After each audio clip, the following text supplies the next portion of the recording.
Hi there, welcome to this quick tutorial on how to sync offline receipts using SalesPlay POS. Whether you're new to the system or just need a refresher, we've got you covered. Let's dive in. SalesPlay POS comes with a super handy feature called offline mode. This allows you to keep making sales even when you don't have an internet connection. But what happens to those receipts when you're offline? Don't worry, we'll show you exactly how to sync them to the back office once you're back online. First, let's head to the main menu. From here, select Manage Sales and then tap on Past Receipts. This is where you'll find all your recent transactions. Now, if you've made sales while offline, you'll notice a small offline icon on the left side of the receipt. This icon means the receipt hasn't been synced to the back office yet. No worries, it's safe and stored in the app until you're ready to sync.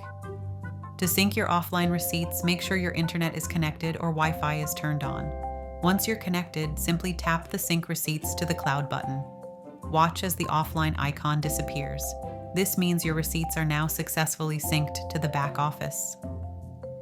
Here's an important reminder. This offline mode is designed only for simple receipt processing. Some advanced functions of the app may not work without an internet connection. If you're using offline mode, avoid uninstalling the app or clearing its data. Why? Because the POS app temporarily holds your offline receipts until you're back online. If you uninstall or clear data, those receipts won't sync to the back office, and you could lose important sales information. And that's it. You're now a pro at syncing offline receipts with SalesPlay POS. Thanks for watching, and we'll see you in the next tutorial. Happy selling!